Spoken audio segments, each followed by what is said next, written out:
Wow. What a difference a day makes, guys. I think you've been probably following this story about the National Guard troops, 25,000 of them deployed to D.C. To prevent possible insurrection, which I think anyone with a brain realizes was probably never happening. But, it's a Nancy Pelosi show. I guess they needed people to show up for Joe Biden. This is a good way to do it. But that being said, I'm reading about the way these troops were treated. And I think back to the way the troops were treated under my father and how he respected them. And honestly, how, most importantly, they respected him at some of the highest levels, in modern history in terms of a commander-in-chief. But, a day out, we find out that apparently I read that there was a Democratic congressperson or a congresswoman that saw the troops eating in one of the congressional buildings. They're there to apparently protect them, but they're serving their country. They're following orders. They're doing what they're told. And apparently this person didn't like that they were eating without their masks on.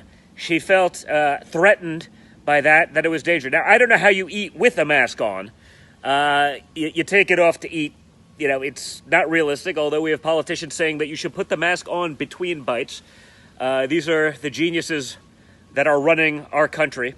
But I think about the respect for the troops and that they were thrown out of the Senate building and put into a cold garage. A garage. So they're there to protect these people. The people feel threatened that they had to eat without a mask on. Not sure how they do it otherwise. And they stick them in a freezing cold garage.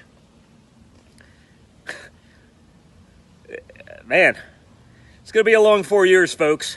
You can see they're already starting to talk about putting more people back in Iraq. Donald Trump had a lot of respect for the troops. He pulled us out of endless wars that our own generals couldn't tell us why we're actually in them. He spent money fixing the VA, the highest approval ratings in the VA's history, so that those who do serve our country and end up wounded or maimed are able to be taken care of properly.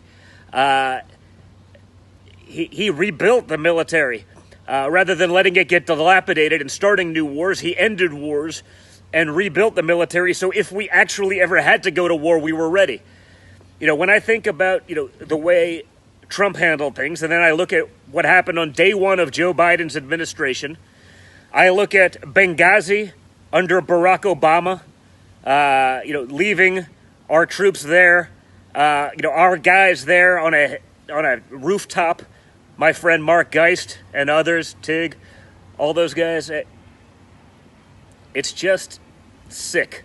I think of the Obama Starbucks salute where he didn't have the decency or willingness to take the Starbucks out of his hand, saluting the troops getting on Air Force One. I think of how they allowed the Iran surrender. Remember the guys on the boat? We're back to those days, folks. Totally disgraceful, totally despicable. And man, what a difference a day makes. Hopefully this administration can get back to respecting the troops, but I don't think that's something the Democrats are ever going to do. It's not something they've done in the past, and I don't think it's something they're going to do in the future. Like so many other ridiculous decisions they will make, they'll be happy to use them as props, but not do anything to actually respect them or America. It's a sad day, folks. It's a sad day.